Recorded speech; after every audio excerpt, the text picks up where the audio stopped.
consultant, a trainer, and a life coach, and he has a comprehensive understanding of leadership. He's passionate about helping leaders discover their full potential and bringing their lasting change into their organizations. David understands the transformational impact that coaching can have on people. Through coaching, he was empowered to trust his potential, seize his dreams, and take control of his life. So I think he'll talk a little bit about that. This led to his retirement from the social service sector in 2018, and he founded Carey Forward, which is a neat name, I think, and it's his own leadership training and executive coaching practice. Recently, his work has included training and coaching executives for a major telecommunications company in South America and co-writing and the development of custom-made training manuals. David is also on the executive board of ICF Quebec. ICF Quebec is the International Coaching Federation, and this is where all people go to get their life coach certification. He's also has his certificate in emotional intelligence from the Emotional Intelligence Training Company. Gary lives here in the Montreal area. He lives in Chateauguay with his wife and, as he says, two very spoiled dogs. Now, if this guy has two very spoiled dogs, then obviously he must be a really, really nice guy. So without further ado, I'm going to pass it over. David, you can unmute yourself and share with us, and we're looking forward to hearing from you. Great.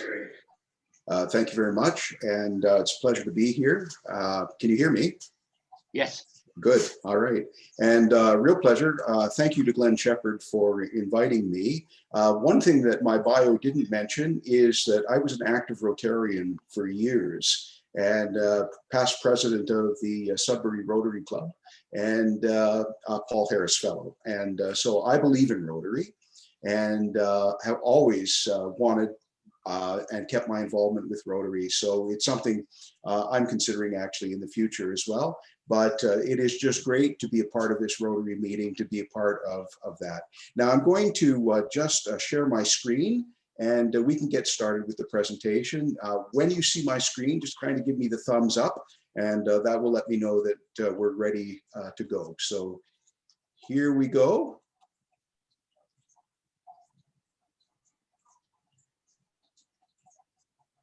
You're looking good. Yeah, good. Yep. All right, then let's get started.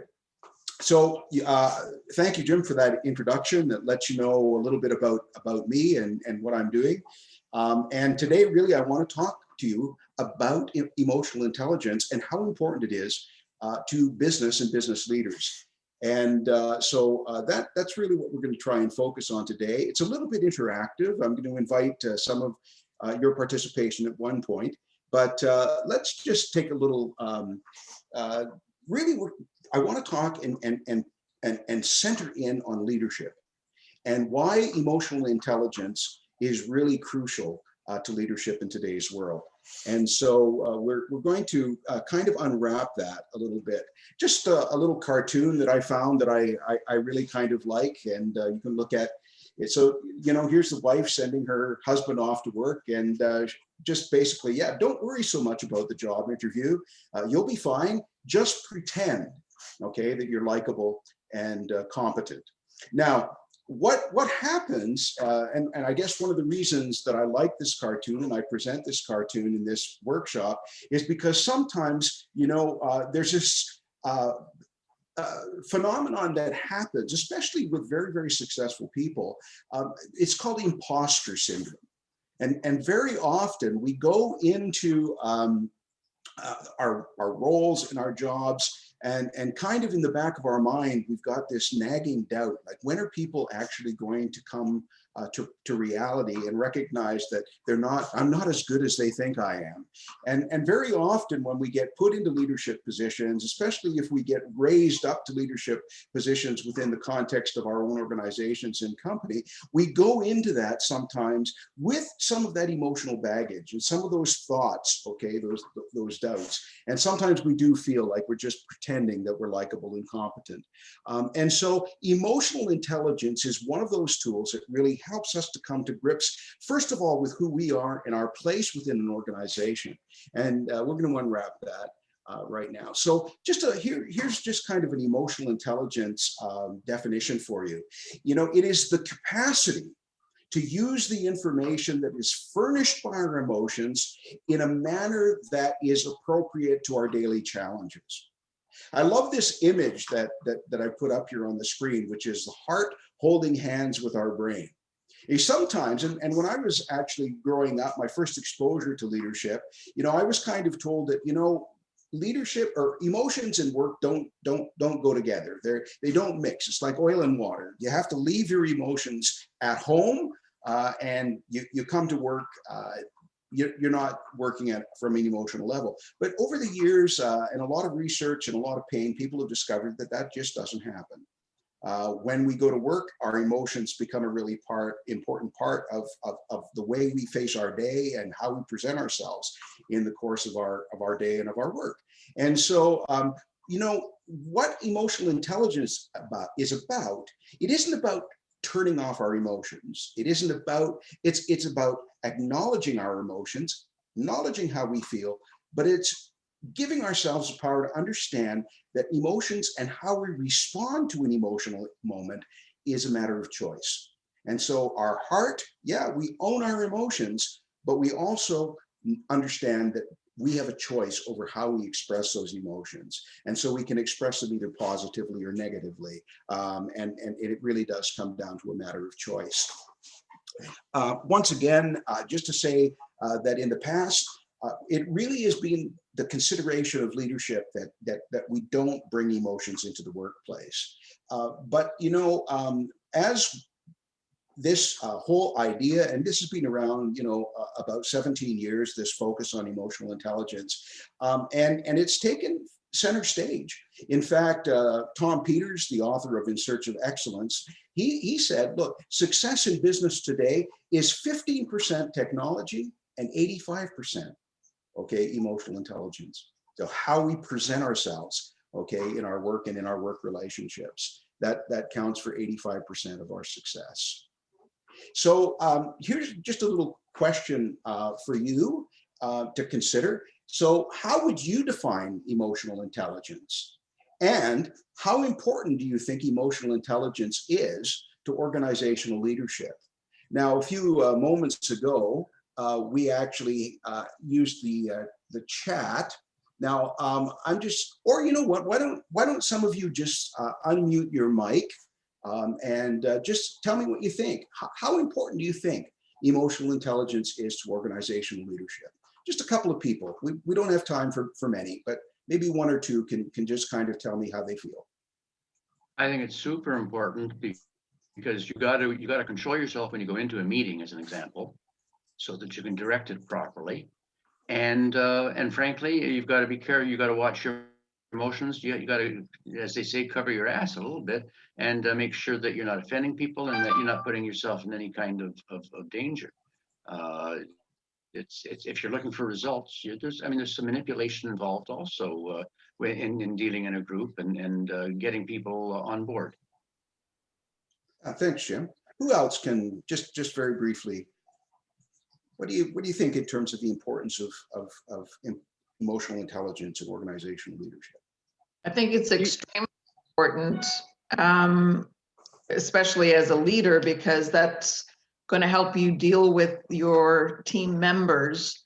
And if you can understand them in the proper way, you can bring out the best in them, which is what you want to do as a leader. Yeah. Thank you, Anne. Yeah, that's very, very true. You can be very competent technically, but if you lack emotional IQ, it will terribly harm your leadership capabilities. Exactly. Yeah. And we're going to actually look at an example of that. One of the individuals who I coached, and we'll kind of, I'll tell you a little bit of that story in a few minutes. But yeah, people are responding in the chat as well and talking about the ability to get along with people and how important those relationships are to the success of business. So you've got a good understanding of how important this can be. Here's just a little statistic, right, from the 2019 retention report in the United States. And you're talking about the importance of maintaining those relationships, the relationships with the people that we're leading. And this is just staggering to me when you look at 2019, over $600 billion were spent by organizations on voluntary turnover. That's people within organizations who come to the decision, you know what, I can't take this anymore. And I'm, for one reason or another, now not all of them are related to frustration with work. Some of them have opportunities to move on and move upwards with other organizations. But a great percentage of that $600 billion actually responds to people who become dissatisfied in a work environment and decide that you know what, it really is time to move on.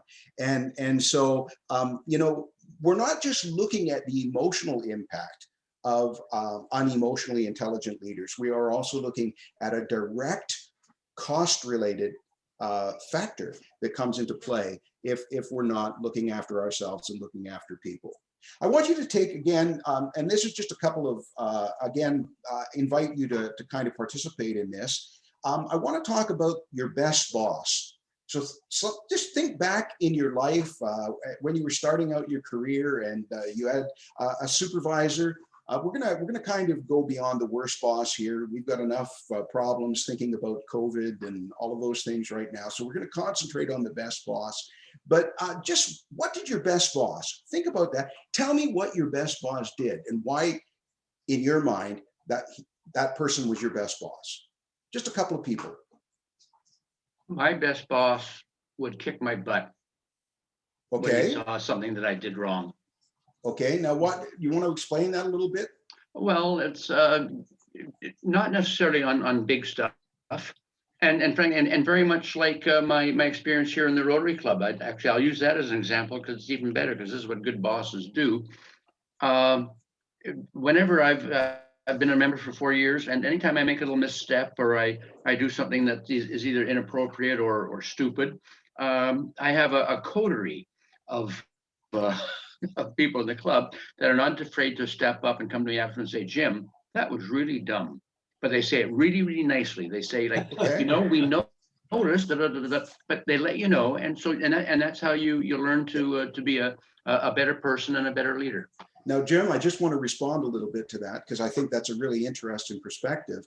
A best boss can be a tough boss. A best boss can hold us to our feet to the fire, and they can bring the best, but it's the way that they do it. See, your people who are coming to you and saying, "Hey, Jim, that was really dumb." They're not doing that out of cruelty, but they're doing that, right?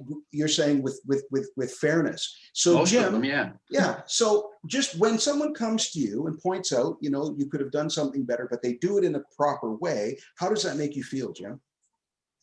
I mean, that's the first thing when somebody says, "I'd like to speak to you," you go, "Oh my God!" But then afterwards, you thank them and you say, "Listen, thanks for the message," and you go out and you know that you're better for it. You're gonna upset fewer people. Certainly in my case, Yeah. and you've learned something. So, done properly, it's never an issue. Right, that's right. Now, we don't really have time to do too much more in terms of this exercise because we'll lose time on the end. But I do want to say one thing, and that is that, very often the time that we give feedback to our leaders or our employees as leaders is during our personnel evaluations, okay, the annual review. And for years and years and years, we have based those reviews on performance. And sometimes what happens is when employees come in for those evaluations, we don't focus on what they've done well. We only focus on what they've done wrong. And so if any one of you have gone through the experience when you were working and accountable to another leader or person, and you've had a personnel evaluation that has just pointed out, okay, your faults. There isn't one person who has that kind of a personnel evaluation that goes back to their desk and thinks, I can hardly wait to get back to work, right? It's a demoralizing kind of experience. And so as Jim was saying, when we only concentrate, it's okay to say to somebody, you need to improve, or there are these expectations. In fact, it's essential for us as leaders to do that. But how we do it, and if we can do it with emotional intelligence and sensitivity and empathy, we are going to have people actually, as Jim was saying, well, you know what, thanks for bringing that to my attention. I'm actually motivated to try and do better. So just keep that in mind as we kind of move in. You see, the reality is, and why good emotional intelligence is critical for leaders is because of this quote by Marcus Buckingham. You see, people don't leave bad companies. They leave bad managers. They leave bad managers. And so if in a consistent manner, we make our employees feel that all we notice is what they're doing wrong, we're very short on validation and appreciation, and our listening skills are not good. What happens is that people become demotivated, they become disengaged. We'll see a spike in sick leave and all these kinds of health-related issues, and it can really have a serious impact, not only in our productivity, but on our bottom lines. So I just wanted to kind of introduce you to the model that I use in emotional intelligence. It's called the EQI point 2, and you're going to see that there are 5 different aspects. And we're going to look a little bit at these things individually. There's self-perception, self-expression, our interpersonal relationships, our decision-making, and our stress management. This particular assessment tool comes in 3 formats. There's a personal form of personal assessment. There's a leadership assessment, which basically the developers of this tool took 400 of who they considered to be the top leaders in North America, had them administer this tool, and then they created a bar. And so when you take the leadership assessment, what happens is you get your result, and it's measured against the result of these top leaders. And then the 360, most of you would have had some experience with that. And that's when not only do you fill out the form, but you give it to your peers, your boss, your employees. They all fill out. And so you get a 360-degree view of your own leadership, not only from your perspective, but from the perspective of those that you're working closely with. Now, here is kind of a look at that tool. This is what comes back. So you get that, you get all of these different leadership qualities and and it's measured. And so you'll see the different colors measuring where you are. And it's measured between 70 and 130. This is a leadership report, actually. So the gold line that you see at the far end of that screen, that is where those 400 leaders, okay, came up. And of course, this is looking pretty good because it's just an example. This isn't anybody's leadership test. One thing about this assessment is you can't fail it. It's a measurement of where you are in time. You know, one of the things about personality assessments is that people say our personality is basically put in place by the time we're 5 years old. We can't really change who we are, but we can grow in our emotional intelligence. And that's why these emotional intelligence assessments are really important. Now, I just want to tell you a very brief story about somebody I was working with. So in this particular situation, when he did his emotional intelligence assessment, where it went in terms of stress tolerance, this guy was off the charts. He hit, like, I think a bomb could have gone off near this guy and he wouldn't even have spilt his beverage. He was just one of these guys that kind of thrived. In fact, when we were talking about this later, he was telling me that, the more stress, the more concentrated he became. He actually was one of these individuals who created a stressful relationship because it helped him to focus and it made him productive. Now, as he began to move up, he found himself within his organization, he found himself responsible for a team of people. And I remember asking him, how many people in his entourage or in his team, how many did he think had the same capacity to manage stress? And he said, you know what, not very many. Now, the interesting thing was that where he was off the charts in stress management, he had almost zero empathy, absolutely zero empathy. And so one of the things in terms of our discussions as I was coaching him was to focus in on that idea of, okay, how do you think, if you're not empathetic to your staff and how they're feeling, how do you think that is going to balance with your ability to manage stress? And when I spoke to him at the beginning, there was a certain measurement. And quite frankly, in the first 6 months of his leadership, he had an incredibly high turnover in terms of his team because he was not empathetic. And he created these stressful environments and people couldn't handle them. So they left and they moved on. And I worked with him and helped him to develop more empathy. And later on, that manifested itself in his ability to work with people and hold on to his team. So it can be, that gives you a little example of how that works. So let's look at this whole idea of self perception and why it's important. Okay, and you can see those three things that are part of that self-perception measurement. So just to say very briefly, because we're going to come back to this and look at it in a bit more detail. But you know what? How we perceive ourselves is going to have a really significant impact, okay, upon our leadership. So if our perception of ourselves, if we've got that imposter syndrome, for example, and we kind of think we're faking it, that's going to have a serious impact, okay, upon our leadership. And we'll look at that a bit later. Self-expression, okay, that ability, right, which is to be yourself, right? You present yourself in an authentic way. Now, this is maybe a little bit of exaggeration. I have nothing against tattoos, but certainly this individual has taken expression to a new level. We really, you know, have to have, if we're going to be successful, okay, as leaders, we've got to have that ability, okay, to express emotions.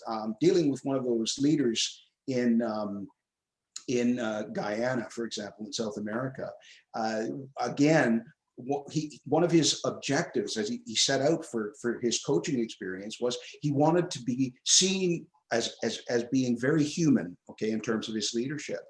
And yet one of the things that he hated about being a leader was those moments where he came across as being vulnerable. So his ability to express himself and his emotions became a serious deterrent to him bringing that humanity to his leadership. And so you can see those kinds of things under that whole heading of self-expression. Interpersonal, okay, that's where we're dealing with our relationships with the people that we're dealing with. So that's relationships with the people who are in charge of us that we report to, and also our relationship with our direct reports. And so it becomes a really important thing as we look at our relationships, the level of our empathy, how we measure that and how we deal with those kinds of relationships becomes really significant to the success of our leadership. Also, there's a whole area that deals with our social responsibility. One of the things that drew me to Rotary was the fact that Rotary has got social responsibility in spades. We feel a responsibility not only to our communities, but to the world. And more and more, especially in today's generation, you've got people who want to connect with organizations that are really big on social responsibility. And so as we move into hiring millennials and new generations, this becomes even more critical as we look for talent within the context of our organizations. Decision-making, that becomes really important, and decision-making, we're all called as leaders sometimes to make those tough decisions. Okay, we can't avoid them, and so that whole assessment looks at problem solving, reality testing, and the ability to control our impulse. Remember that first slide of the heart and the brain walking hand in hand? That's what this is all about. Okay, so something happens and someone at work decides to blow off steam about our leadership. We always have a choice at that moment. the impulse is to jump to our own defense. The impulse is to get angry, but we can control those impulses and redirect those conversations and make them successful so that we can actually help people. We can use those moments, okay, rather than acting in the moment, we can actually use those moments to create an opportunity for conversation and growth. And again, finally, this whole idea of stress management. And so how do we manage stress in the context of our work environments? And how do we manage stress with the people that we're working with and help them to moderate that? So it measures our ability to be flexible. Today, you know, with the fast pace of our world, the way it changes, organizations have to be able to turn on a dime. The moment COVID hit, for example, so many organizations had to go from an office environment to remote work. And you know what? Organizations that were able to do that, get their people working from home, support that kind of initiative, they're having a lot of success. For organizations that weren't able to make that change, they're probably struggling in today's environment, as most of business is being conducted over platforms like this, right? And so that becomes a really, really significant thing to be able to look at that, measure that, and then actually set out a plan, okay, to improve in areas where we require some attention. So now we're going to dig into those things a little bit deeper, and 5 ways, okay, 5 ways that emotional intelligence matters to your business. So, and the 5 ways are those ways that we looked at. So first of all, the whole area of self-perception. So why is self-perception important? And why should we measure it? And why should we make efforts if there's something wrong in terms of our self-perception? We think too little of ourselves, or we think too much of ourselves. Why is it important for us to adjust that? Well, because our goal setting, okay, and our ability to set goals and objectives for our organization will be determined by how we perceive ourselves. So if we come out of a lack of confidence, you know what, we're going to be underachieving because we're not setting high enough goals. It will determine our effort. You know, if we're overwhelmed with a sense of defeat before we even get started, you know, people will always rise right to the level of mediocrity. If we set a level of mediocrity for ourselves, we'll rise. We'll get there. We you know, that is something we will obtain. And we need to be striving for excellence. And so our perception of ourselves will determine our effort. It will determine our ability to adapt. Okay, because you know what? Only confident people, okay, are willing to let go of antiquated ideas and accept innovation. So it will affect our ability to adapt, and it will affect our persistence. It will also, okay, affect our level of aspiration. So what are we hoping for? What are we expecting? Okay, and what is the next step for ourselves and for our organizations? All of those things are developed and really evaluated and important to our and determined by our self-perception. Oh, here's just a quote. So it's not who you are, okay, that holds you back. It's who you think you're not. And I love that. I don't know who wrote that, but I think that's an important quote. It's not who you are that holds you back, but it's who you think you're not. And that to me is an underlining of how important this whole idea of self-perception is. Self-expression, well, self-expression allows us to create stronger boundaries. You know, if we want people to know and have a relationship with us, we need to be able to establish our own boundaries, you know, and so self-expression, we want to be able to let people know, you know what, this is an appropriate way to work with me. You know, don't come in my face, because that makes me feel intimidated and I may react badly. So we set clear boundaries for relationships, and that enhances those relationships because we create an atmosphere of trust. So relationship gets enhanced. It unleashes then our creativity. Because you know what, if we feel comfortable in our skin, we feel really comfortable expressing ourselves. And so it makes us more creative. helps us overcome fear and anxiety. And yeah, Bren Brown said, authenticity is the daily practice of letting go of who we think we should be and embracing who we are. And again, to me, that's a really powerful way of kind of encapsulating what I want to bring forward in terms of the importance of self-expression. Interpersonal skills, same thing. You know what, if we're good in terms of our interpersonal skills, it's going to help us in terms of talent acquisition. It's going to help us in terms of our management. And you know what, if we're coming across as supportive and we come across as validating people of their contribution, you know what, that goes a long way in terms of retention. It reduces sick leave. It just statistically has such an important role to play in retention of good people. It also facilitates strong external networks. And good business today, you know, we can't concentrate on just on what's happening within the organization. We've got to have strong relationships outside with the community, with our clients. And so when we develop our interpersonal skills, it facilitates those strong external networks. And it benefits, okay, the broader society. Again, another quote.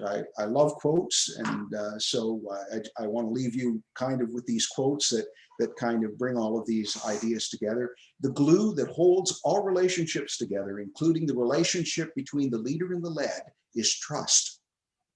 And trust, you know, that's based on our own integrity.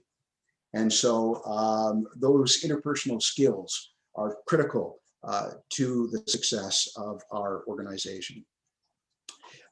So here we are with decision-making, you know, decision-making helps us to confront our personal bias.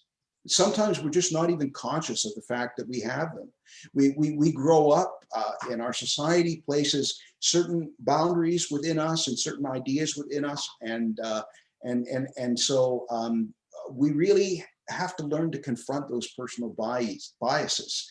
One of the manuals that I helped produce over the summer was on inclusion, diversity, and equity, and how to create those things in our workplace. And one of the things that we do, we teach, and one of the things that we deal with is how do you identify, and how do you confront personal bias? And it becomes really important. Checking our assumptions. Okay, really, really significant, because we make decisions based on assumptions, and sometimes we don't take the time that is necessary to get all the facts. I've just given you this ladder, and I don't have time really to go through it.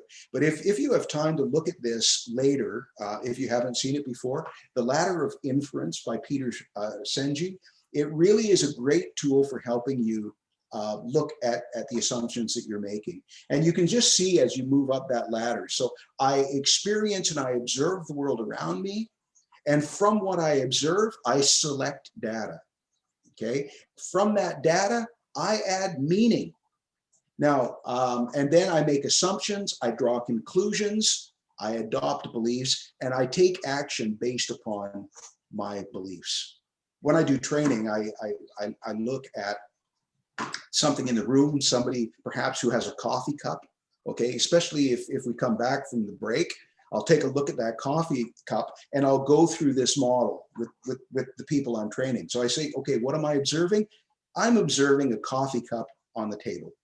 But you know what? I'm gonna select data from what I'm seeing. I'm gonna say, you know what? That coffee cup makes that person's desk look messy. And then I add meaning to that. And I say, so, you know what? If his desk is messy, that must mean he's a disorganized person, right? So you see how what happens when we're making these assumptions is we move up that ladder. And finally, when we take action, all of those things have become a process that inform our actions. And that's why it becomes really important for us to check our assumptions and weigh our options. So stress management, and we're coming quickly to the conclusion, but stress management, okay, if we learn to manage our stress and the stress of other people, we are going to be happier. we're going to be healthier, and so will the people that we work with. They'll be more creative and they'll be more productive. We'll increase retention and reduce turnover. And we'll increase people's tolerance for change, because they'll feel, okay, that support, they'll feel that energy, they'll learn to support each other. And so they'll be able to handle tolerant, they'll be much more tolerant when change is important. And as a result of all of that, folks, the statistics show us that there are incredible savings for organizations that focus on this.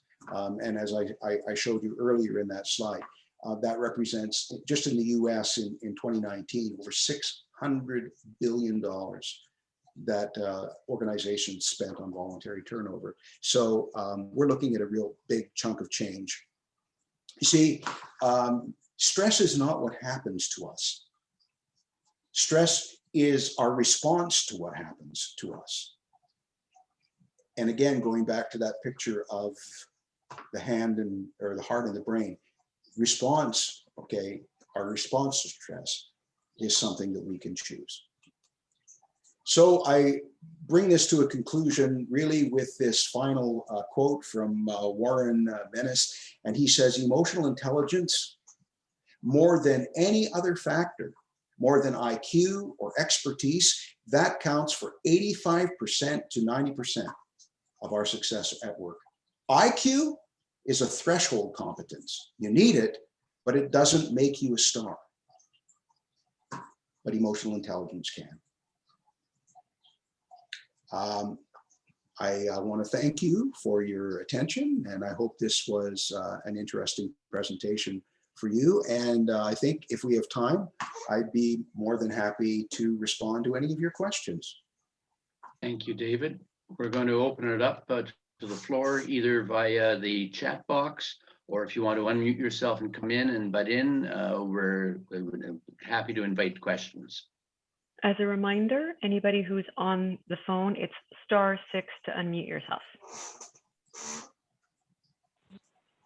David, at the Rotary Conference on the weekend, the plenary session was on the importance of first impressions, which really fits into that emotional intelligence of yours. Yeah, how you present yourself right at the beginning. Yeah, definitely, it definitely does. And and in terms of that first impression, the second hurdle is to maintain. You know, we want to make that first impression has got to be authentic, doesn't it, Rob?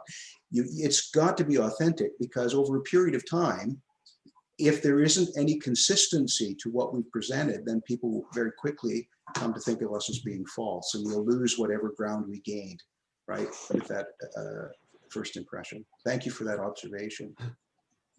David? Yes. I just wish that I'd heard this 40 years ago.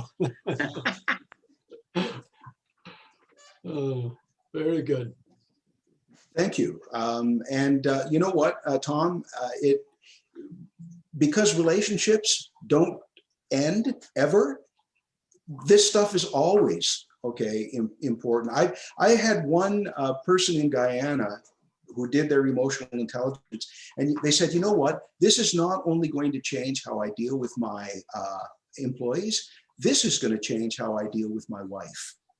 That's what he said, because you know what, over the course of that, he said, some of my behaviors, I can see how much now that these behaviors have been unproductive to my marriage and my relationship. So, you know, we never get past the point where this can make a difference. But thank you for that observation. Any other comments or questions? David, I've got a question here from Deborah. Well, first I've got one comment, a comment from Deirdre, saying that this is excellent information and the visuals are terrific, and also from Carolyn DeWitt. Deborah asked the question, how does one make a person empathetic who does not have this quality? Okay, Deborah, thank you for that. That's a great question. And I'll let you know how that story that I told you where that individual was, you know, off the charts in terms of stress management and very low in terms of empathy. First thing that needs to happen is the individual needs to want to change. And so through conversation, through coaching, really what had to happen at the beginning was to kind of determine what was their expectation. What did you think about? What do you think when you see this? And you know, the first time, I have to be honest, the first time I had this conversation with this particular individual, he did not want to work at it. He was like, no, you know what? I think I'm going to be okay. I don't see this as a big problem. It was only, you know, when we went back 6 months later in the coaching relationship, and he had lost, you know, over 45, I think 50% of his staff. So, and then he said, wow, this is a real problem. So there was an acknowledgement that something had to happen. And, you know, every individual, I guess, is different. But I would say that unless you're a sociopath or a psychopath, everyone has a certain measure, right, of empathy. And sometimes it's our perception of empathy.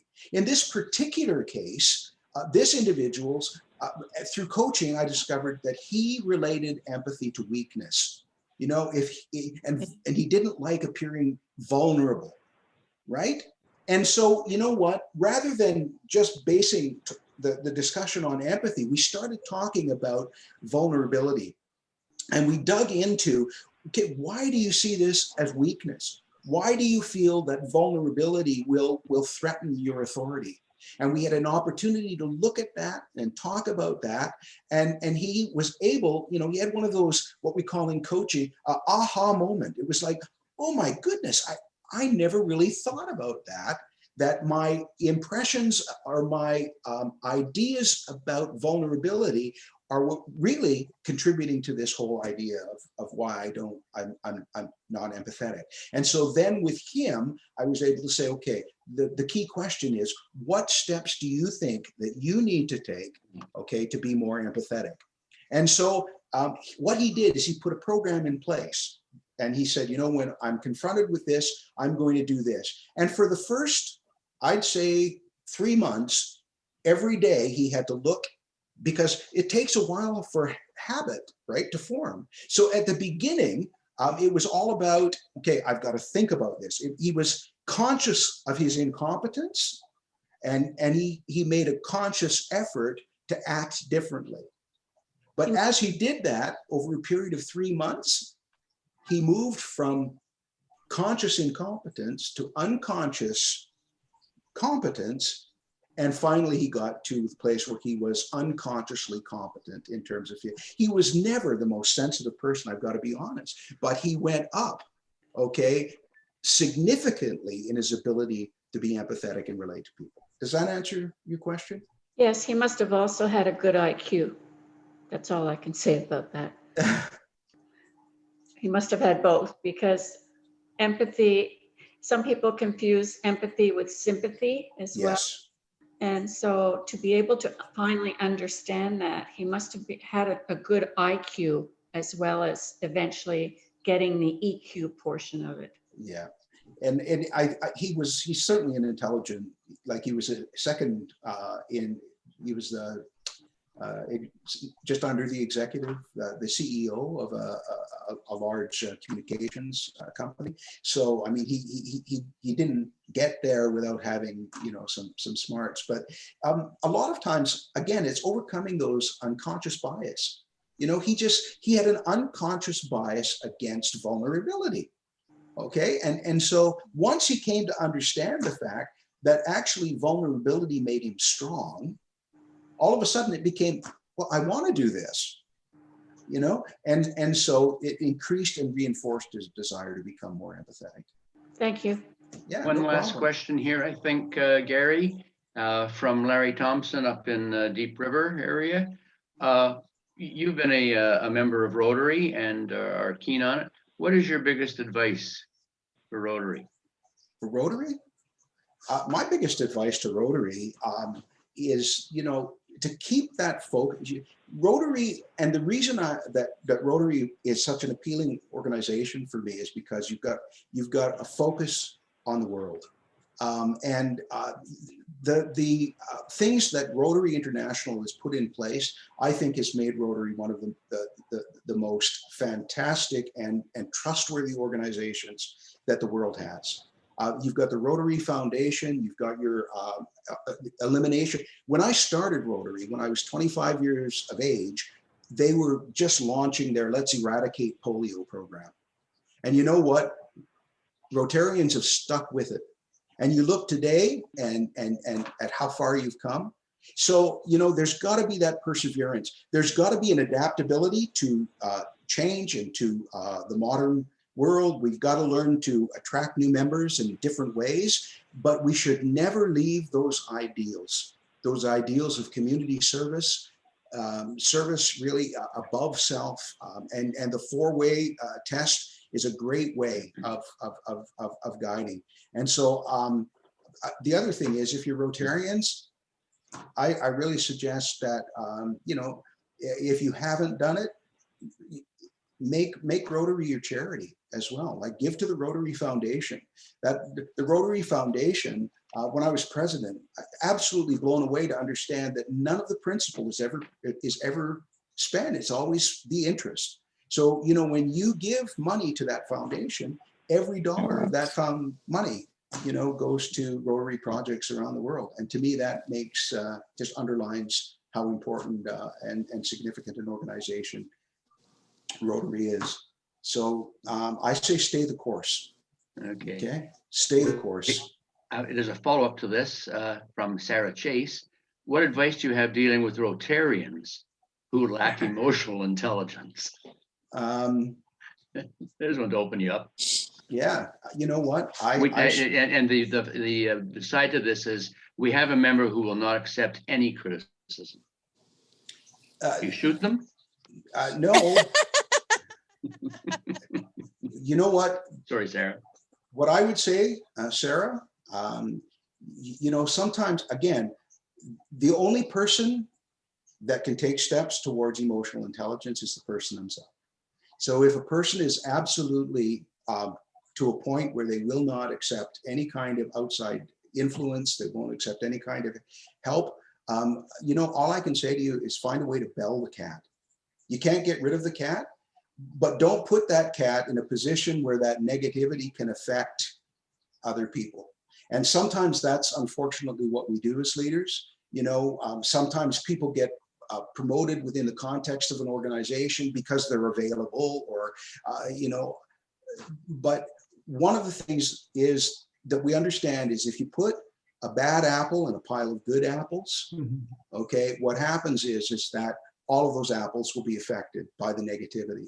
So if you cannot, I'm not saying that, you get rid of that person, but you do what you can, okay, to limit their influence. Because if you don't, what's going to happen is it's going to infect the entire organization. But for the other question, as I said to Tom, it is never too late. Those tests are available. Now, the one that I showed you, the EQI 0.2, you can't just do it yourself. You have to have, but there are a number of practitioners who are able to do that and interpret that with you and actually help you, okay, to move on to identify areas where you want to grow and help you grow. So I really recommend that you look at that. Thanks again. We've got David Franklin standing by to give you our official thank you. David, are you there? Can you hear me? Yes, Yes, thank sir. You. David, I must confess I had not heard of the expression emotional intelligence until today, but I found it very insightful.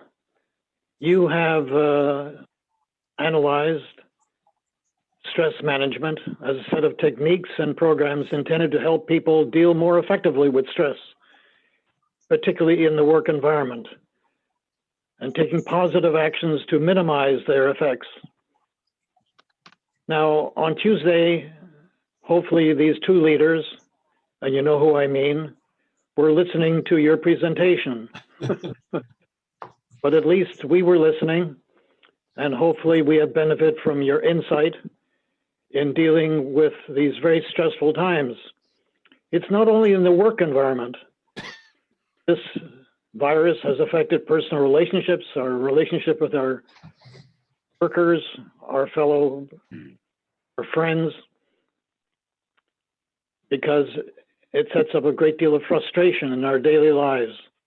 You have given us some insight how to manage stress management. Thank you very much. You're very welcome. It was a pleasure to be here with you. Thank you to both Davids. Very much appreciated.